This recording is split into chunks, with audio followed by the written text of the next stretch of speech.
भाई Oppo Reno finally वापस आ गया है। वेल बेसिकली मेरे पास Oppo Reno 11 सीरीज आ चुकी है जो कि इस टाइम Reno की लेटेस्ट सीरीज है और इसमें जो डिजाइन के चेंजेस है वो बहुत ज्यादा है। मैं यहां पर ये बात भी बताना चाहूंगा कि this is an exclusive unboxing. अगर ये वीडियो आप लोग दुबई सऊदी वगैरह से देख रहे हैं तो ये ऑफिशियली मोबाइल फोन आपकी जो मार्केट है उसमें लॉन्च हो चुका है, और अगर ये वीडियो आप लोग पाकिस्तान से देख रहे हैं तो Reno 11 के बहुत ज्यादा चांसेस हैं कि वो पाकिस्तानी मार्केट के अंदर भी लॉन्च हो जाए। तो ये जो एग्जैक्ट मोबाइल फोन है इसके बहुत हाई चांसेस है कि ये पाकिस्तानी मार्केट में आएगा, और ये पहली वीडियो है जो Reno 11 की आप पाकिस्तानी मार्केट से देख रहे होंगे। हमारे पास यहाँ पर Reno 11 5G जो है वो पहुंच चुका है। जो वेरिएंट हमारे पास आया है वो इसका 12GB 128GB वाला वेरिएंट है। दिस इज अ सैंपल जो कि हमें ओप्पो की तरफ से प्रोवाइड किया गया है। इसका कौन सा वेरिएंट कौन सी मार्केट में आता है और आपने कौन सा खरीदना है वो आप चेकआउट कर सकते हैं। इसके अगर आप प्राइस टैग की बात करते हैं तो ये अभी 1599 दिरहम के प्राइस टैग के अंदर आया है।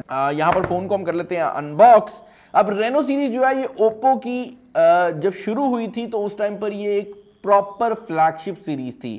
फिर हमने देखा कि Reno में डिफरेंट मॉडल आने लग गए, कोई लाइट मॉडल था, कोई हाई एंड प्रो मॉडल था, और अब अगर आप देखते हैं तो मैं ये कहूंगा कि ये सीरीज जो है ये ओप्पो की जो F सीरीज हुआ करती थी उसके और ओप्पो की जो फाइंड सीरीज है उसके दरमियान की कोई सीरीज बन गई है। इसके अगर आप प्रो मॉडल की बात करते हैं तो वो काफी हद तक एक फ्लैगशिप फोन है, और ये भी काफी हद तक एक हाई एंड फ्लैगशिप फोन वाली ही वाइब आपको प्रोवाइड कर देता है। यहाँ पर बॉक्स के अंदर आपको जो चीजें देखने को मिल जाती हैं उसमें कुछ पेपर वर्क वगैरह है, एक सिम इंजेक्शन पिन है, और उसके अलावा ये एक सिलिकॉन केस है। अब यहाँ पर अगर आप इस सिलिकॉन केस के ऊपर भी नजर डालते हैं तो यू विल नोटिस कि this does not look like a normal silicon case. Like यहाँ पर नजर आ रहा है कि कंपनी ने एफर्ट की है, और यही वजह है कि इतना खूबसूरत किस्म का जो सिलिकॉन केस है वो इसके बॉक्स के अंदर आपको देखने को मिल जाता है। मोबाइल फोन यहाँ पर हम निकाल लेंगे।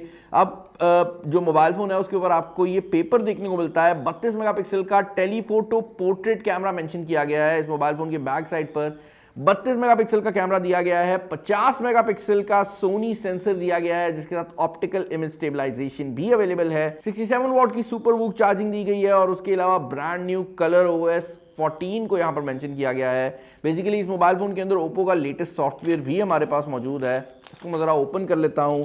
फर्स्ट ऑफ ऑल तो आप अगर इस डिजाइन के ऊपर नजर मारते हैं तो ये डिजाइन बहुत ही ज्यादा खूबसूरत है। बैक साइड पर आप देख सकते हैं कि जो कैमरा सेटअप है वो आपको नजर आ रहा है। यहाँ पर ट्रिपल कैमरा सेटअप आपको देखने को मिल जाता है जिसमें मेन कैमरा 50 मेगापिक्सल का सोनी सेंसर है, और उसके अलावा जो दूसरा कैमरा है वो भी एक सोनी सेंसर ही है, और यहाँ पर तीसरा कैमरा जो है वो एक छोटा सेंसर लगाया गया है। बट मेन जो कैमराज हैं वो आपका 50 और 32 मेगापिक्सल के सेंसर के साथ आता है। ऊपर वाली साइड पर I am assuming this is a speaker grill. यहाँ पर एक IR ब्लास्टर भी देखने को मिल जाता है। तो ये एक बड़ी इंटरेस्टिंग चीज है कि ओप्पो IR ब्लास्टर भी दे रही है, तो अगर आपने कोई टीवी वगैरह कंट्रोल करना हो आप लोग कर सकते हैं। नीचे वाली साइड पर आपको आपकी टाइप C की चार्जिंग पोर्ट और उसके अलावा आपकी स्पीकर ग्रिल और उसके साथ साथ आपकी सिम स्लॉट जो है वो देखने को मिल जाती है। मोबाइल फोन का डिजाइन काफी मजेदार है। हम इसके डिस्प्ले वगैरह वाली साइड पे बाद में आएंगे। 67 वॉट का चार्जर जो है इस मोबाइल फोन के अंदर आ रहा है। अब ये मोबाइल फोन इतना इंटरेस्टिंग इसलिए है कि इसका जो प्राइस टैग है वो Reno सीरीज के हिसाब से बहुत अच्छा आया है, और जिस प्राइस रेंज में ये लॉन्च हुआ है लोग एक्सपेक्ट नहीं कर रहे थे कि इतने अच्छे प्राइस टैग में ये मोबाइल फोन आएगा। Type A to type C की जो केबल है वो भी इस मोबाइल फोन के अंदर आपको देखने को मिल जाती है। सिम टूल जो है वो हमारे पास यहाँ पर मौजूद है। बिफोर मूविंग ऑन मैं जरा इसकी सिम सिचुएशन जो है उस पर एक नजर मारना चाहूंगा। और यहाँ पर जो सिम स्लॉट दी गई है भाई एक हाइब्रिड सिम स्लॉट है। या तो आप 2 सिम्स लगा सकते हैं या फिर आप एक सिम और एक मेमोरी कार्ड लगा सकते हैं। तो एक्सपेंडेबल स्टोरेज अगर आपने करनी है तो आपको 2 सिम्स की ऑप्शन नहीं मिलेगी। डिस्प्ले की अगर आप बात करते हैं तो यहाँ पर एक एमोलेड डिस्प्ले लगाया गया है जो कि 6.7 इंचेस का डिस्प्ले है। 120 हर्ट्ज के रिफ्रेश रेट को सपोर्ट करता है। यहाँ पर जो टच सैंपलिंग रेट है वो बाय डिफॉल्ट आपको 120 हर्ट्ज पे देखने को मिलता है, लेकिन गेम मोड के दौरान ये ऑटोमेटिकली 240 हर्ट्ज के ऊपर चला जाता है। यहाँ पर एक और चीज जो कि मैं ऐड करना चाहूंगा वो ये है कि इस मोबाइल फोन के अंदर इन डिस्प्ले फिंगरप्रिंट स्कैनर भी ऐड किया गया है, और ये डिस्प्ले जो है HDR10 प्लस को भी सपोर्ट करता है। तो डिस्प्ले की जो क्वालिटी है वो बहुत ज्यादा हाई रखी गई है, और हमने ओप्पो की तरफ से देखा है कि as far as the design is concerned, as far as the camera situation is concerned and the display is concerned, यहाँ पर फोन्स कभी भी लैग नहीं करते। इस मोबाइल फोन के अंदर जो डिस्प्ले लगाया गया है इसके अंदर आपको ऑलवेज ऑन की फंक्शनैलिटी भी देखने को मिल जाती है, और क्योंकि ये कलर OS के साथ आता है तो इसके अंदर ऑलवेज ऑन की जो फंक्शनैलिटी है वो नॉर्मल मोबाइल फोन्स की निस्बत काफी बेहतर तरीके से काम भी करती है। यहाँ पर एक बहुत ही मजेदार किस्म का ये ऑलवेज ऑन डिस्प्ले दिया गया है जिसको जब आप टर्न ऑन कर लेते हैं तो ये बेसिकली आपको एक दुनिया की जो शक्ल है वो यहां पर दिखा देता है, जैसे कि यहां पर आ रही है। और जब आप चलते हैं, पैदल चलते हैं, तो ये आपको बताता है कि क्योंकि आप पैदल चल रहे हैं तो उसका मतलब ये है कि ना तो आप बिजली कंज्यूम कर रहे हैं और ना ही आप पेट्रोल कंज्यूम कर रहे हैं, तो आप दुनिया के लिए बेहतरी कर रहे हैं। और जैसे जैसे आप चलते जाते हैं ये जो अर्थ है ये और बेहतर होता जाता है, ये और ग्रीन होता जाता है। तो बड़ा छोटा सा टच है, लेकिन इसके जो ऑलवेज ऑन डिस्प्ले के अंदर आने वाले वॉलपेपर्स हैं वो भी इंटरैक्टिव दिए गए हैं, जो कि मुझे बहुत ज्यादा पसंद आया है। एंटूटू बेंचमार्क हमने इस मोबाइल फोन के ऊपर रन किया था, 5.5 लाख के करीब का स्कोर जो है वो इस मोबाइल फोन पे आया है। डिस्प्ले इसका बहुत ब्राइट है तो मैं इसकी जरा ब्राइटनेस कम कर देता हूं।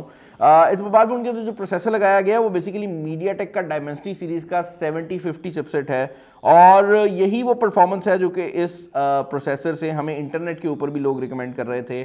6 नैनोमीटर की बेस ये प्रोसेसर है और इसके अंदर 2 परफॉर्मेंस कोर्स हैं और बाकी आपको नॉर्मल कोर्स जो है वो देखने को मिल जाती हैं। जहां तक बात है इस मोबाइल फोन के ऊपर गेमिंग की, तो हम सरप्राइज हुए हैं कि इस मोबाइल फोन की अगर आप स्कोर की बात करते हैं तो वो 5.5 लाख है, बट इसकी जो परफॉर्मेंस है वो बहुत सॉलिड है। पबजी के अंदर आपको स्मूथ के ऊपर एक्सट्रीम फ्रेम रेट मिल जाता है और HDR तक भी आपको अल्ट्रा फ्रेम रेट की ऑप्शन देखने को मिल रही है, जो कि मेरे हिसाब से इस फोन के ऊपर एक बहुत सॉलिड नंबर है। और यहां पर यह बात भी ऐड करना बहुत ज्यादा जरूरी है कि ये जो मोबाइल फोन है ये गेमर्स को टारगेट भी नहीं करता, तो ये मोबाइल फोन किसी भी सूरत में कहीं पर भी गेमर्स को टारगेट नहीं कर रहा। This is a general device, but इस मोबाइल फोन की जो गेमिंग परफॉर्मेंस है वो बहुत सॉलिड है। और क्योंकि ये एक 5G फोन है तो इसके अंदर ओप्पो की जो 5G टेक्नोलॉजी है उसके भी काफी ज्यादा छोटे छोटे गिमिक्स दिए गए हैं। फॉर एग्जांपल यहां पर अगर आप गेमिंग कर रहे हैं तो ये मोबाइल फोन ऑटोमेटिकली आपकी वाईफाई और 5G के दरमियान में स्विच कर सकता है ताकि आपकी गेम में लैग ना आए। तो इस तरह की काफी चीजें हैं जो कि बेक इन की गई हैं इसके ColorOS 14 के अंदर। इस मोबाइल फोन की अगर आप कैमरा सिचुएशन की बात करते हैं तो ये ओप्पो रेनो सीरीज का फोन है। इस मोबाइल फोन के कैमरा सॉलिड होने ही थे। हमारी टेस्टिंग के मुताबिक यहाँ पर जो रिजल्ट्स आए हैं वो बहुत ज्यादा सॉलिड हैं।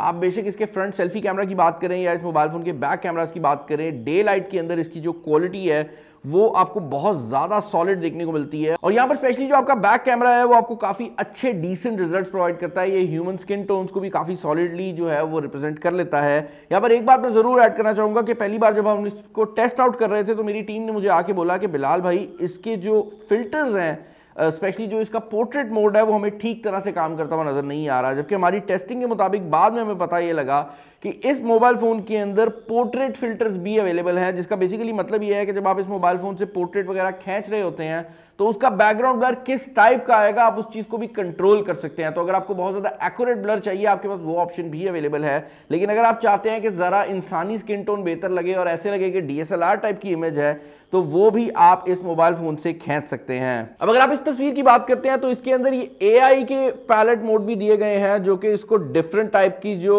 लुक्स है वो प्रोवाइड कर सकते हैं और आप अपनी ओरिजिनल इमेज को भी कंपेयर कर सकते हैं। इंटरेस्टिंग बात यह है कि जब आप इसको किसी भी फिल्टर से गुजारते हैं तो ये ह्यूमन स्किन टोन्स को बचाकर बैकग्राउंड को चेंज कर देता है, तो आपको ऐसे लगता है कि इंसान की शक्ल उतनी चेंज नहीं होती या इंसान की रंगत उतनी चेंज नहीं होती जितना बैकग्राउंड चेंज हो जाता है।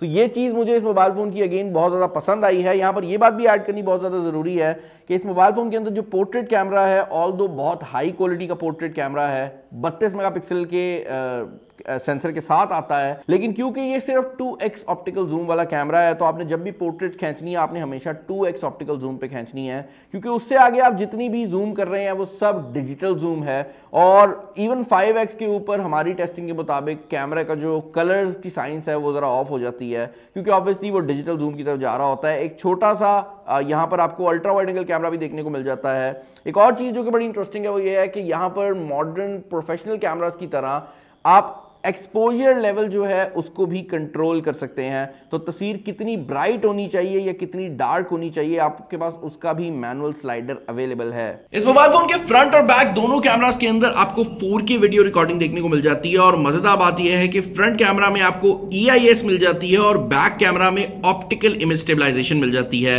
ये जो ऑडियो आप लोग सुन रहे हैं ये इसी मोबाइल फोन के कैमरा से रिकॉर्डेड है और अगर मैं एग्जैक्ट एंगल बताऊं तो ये एंगल होता है मेरे कैमरा का जिसपे मैं वीडियो बना रहा होता हूं। तो मुझे आप लोग बताएं कि ये ओप्पो रेनो है और ये मेरा नॉर्मल कैमरा है, आप लोगों को कितना फर्क फील हो रहा है। बाकी भाई 5000 mAh की बैटरी इस मोबाइल फोन के अंदर लगाई गई है और 67 वाट की चार्जिंग दी गई है। ये दोनों ऐसे स्पेक्स हैं जो कि हम लोग इससे पहले भी टेस्ट आउट कर चुके हैं, तो उसके ऊपर मैं ज्यादा बात नहीं करूंगा। एक चीज जिसके ऊपर मैं बात करना चाहूंगा बिफोर एंडिंग दिस वीडियो, क्योंकि चिश्ती मुझे बता रहा है कि बिलाल भाई आपकी नॉर्मल वीडियो से ज्यादा डिटेल हो गई है इसमें, भाई वो है इस मोबाइल फोन के स्पीकर्स। राइट ऊपर नीचे हर साइड से लीक हो गया और इतनी बड़ी लीक किसी आईफोन के रिलेटेड इतनी जल्दी हमें कभी रिसीव नहीं हुई। तो भाई जहां तक बात है स्पीकर की, यहाँ पर ऊपर और नीचे दो स्पीकर आपको देखने को मिल जाते हैं, और क्योंकि ये ColorOS 14 के साथ आता है तो यहाँ पर आपके पास ये जो 300 वाला वॉल्यूम मोड है ये भी अवेलेबल है, जो कि आर्टिफिशियली आपकी आवाज को और ज्यादा ऊंचा कर देता है। तो आई कैन टेल यू, अगर आप मल्टीमीडिया के लिए फोन ले रहे हैं या आप सिर्फ डिजाइन के लिए फोन ले रहे हैं और कैमरास के लिए फोन ले रहे हैं, तो ये फोन आपको डिसअपॉइंट नहीं करने वाला। यहाँ पर जो डिस्प्ले की क्वालिटी है वो भी काफी हाई रखी गई है। बिफोर एंडिंग दिस वीडियो, ये बड़ा महंगा फोन है, करना चाहिए हमें ऐसे करके, ऐसे फेंकना चाहिए कि नहीं फेंकना चाहिए? चिश्ती बताओ। चिश्ती बता नहीं रहा, वरना मैंने फेंकना नहीं था। तो भाई डिस्प्ले की क्वालिटी आप देख सकते हैं काफी हाई है।